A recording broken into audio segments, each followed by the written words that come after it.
চোখ রাখবো পরবর্তী খবরে। ঘাটাল মাস্টার প্ল্যান নিয়ে আজ মনিটরিং কমিটির দ্বিতীয় বৈঠক উপস্থিত থাকবেন সাংসদ দেব, সেচমন্ত্রী মানস ভূঁইয়া, থাকবেন সরকারি পদস্থ কর্তা এবং জনপ্রতিনিধিরা। বাজেটে 500 কোটি বরাদ্দের পর এই বৈঠক খুবই গুরুত্বপূর্ণ বলে মনে করা হচ্ছে এবং সেখানে একাধিক বিষয় নিয়ে আলোচনা হবে। বৈঠকে উপস্থিত থাকবেন সাংসদ দেব, সেচমন্ত্রী মানস ভূঁইয়া এবং সরকারি পদস্থ আধিকারিকরা, তারাও উপস্থিত থাকবেন এই বৈঠকে। ইতিমধ্যে মমতা বন্দ্যোপাধ্যায় তিনি ঘোষণা করেছেন 500 কোটি টাকা বরাদ্দ করা হয়েছে ঘাটাল মাস্টার প্ল্যানের জন্য এবং ঘাটাল মাস্টার প্ল্যানের জন্য এই বৈঠকের আয়োজন করা হয়েছে মনিটরিং কমিটির দ্বিতীয় বৈঠক এবং এই বৈঠকে উপস্থিত থাকবেন সাংসদ দেব, সেচমন্ত্রী মানস ভূঁইয়া, থাকবেন সরকারি পদস্থ কর্তা এবং জনপ্রতিনিধিরা। আমরা দেখেছি রাজ্য বাজেটে 500 কোটি টাকা বরাদ্দ করা হয়েছে ঘাটাল মাস্টার প্ল্যানের জন্য এবং এই বৈঠক খুবই গুরুত্বপূর্ণ বলেই মনে করা হচ্ছে এবং সেখানে এই ঘাটাল মাস্টার প্ল্যান নিয়ে একাধিক বিষয় নিয়ে আলোচনা হবে। উপস্থিত থাকবেন সাংসদ দেব, সেচমন্ত্রী মানস ভূঁইয়া সহ সরকারি পদস্থ আধিকারিকরা।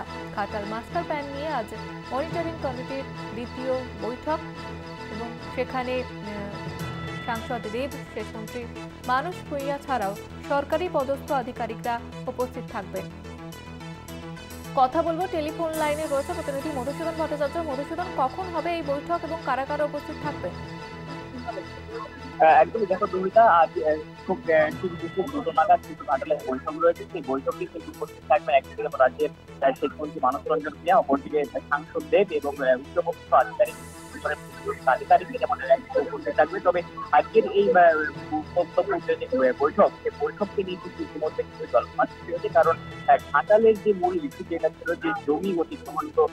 দাসপুরে কয়েকদিন আগে আমরা যখন কলকাতা টিভির মাধ্যমে দেখেছিলাম যে দাসপুরে সেই সমস্ত কৃষকরা তারা কিন্তু জমি দিতে নারাজ। তাদের যেটা বক্তব্য, কোনোভাবেই তারা নতুন করে খাল খনন করতে দেবেন না তাদের সেই জমির উপর থেকে। ফলত এই বন্যার চাপ যদি ঘাটালের যদি কমানো হয়, সেক্ষেত্রে কিন্তু নতুন করে খাল খনন করলে কিন্তু দাসপুর কিন্তু সম্পূর্ণভাবে ডুবে যাবে।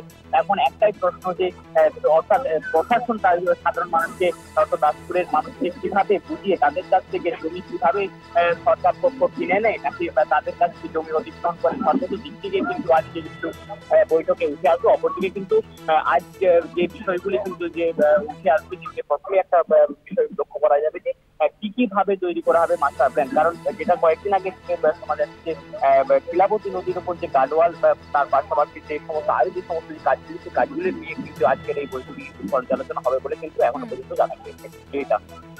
ধন্যবাদ মধুসূদন। আমাদের সঙ্গে টেলিফোন লাইনে ছিলেন প্রতিনিধি মধুসূদন ভট্টাচার্য।